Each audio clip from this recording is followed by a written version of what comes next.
2 Coríntios 6. E traando junto com ele, nós também te roga bolso, para não receber a graça de Deus em vano.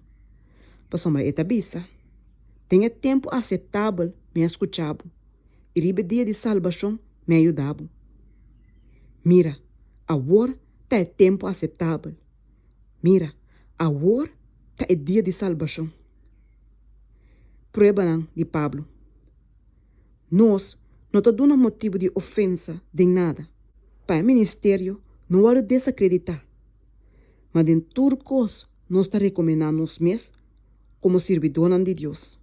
De hope e perseverança, de aflição, de fatiga, de angústia, de sota, de prisão, de lantamento no pueblo, de trabalho duro, de perdimento de sonho, de hambre, de impureza, de conhecimento, de paciência, de carinho, de Espírito Santo, de amor verdadeiro, de a palavra de verdade, de o poder de Deus, para meio de arma na justiça, para man direito e para man robes, para meio de glória e deshonor, para meio de mal fama e bom fama, como ganhador e toch verdadeiro, como desconhecido e toch bom conhecido, como muriendo e toch até nós está viva, como castigar e toch nós não aguardo matar, como triste e toch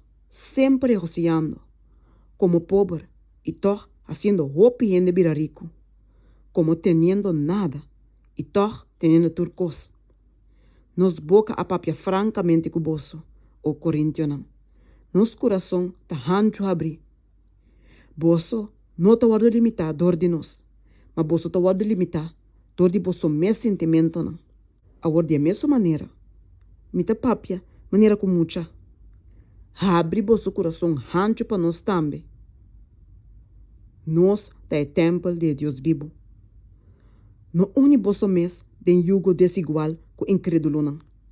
Pois que companheirismo justiça tem com injustiça. E que comunhão luz tem com escuridade.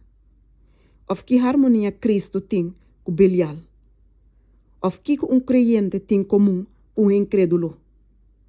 Of que convênio o templo de Deus tem com ídolo.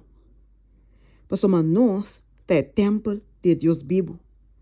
Maria Deus avisa. Lo me viva de nan e cana me meide nan. E lo me tanan Deus e nan lo tami pueblo. Pensei, sali fora de me meide nan e separa vos do mes, Senhor tabisa. E no mixe com lo que tá impuro, e lo me recebi boso. E lo me tá un tata pa boso, e boso lo tá yu homber nan e yu muenan pa mi. E Senhor Todo-Poderoso tabisa.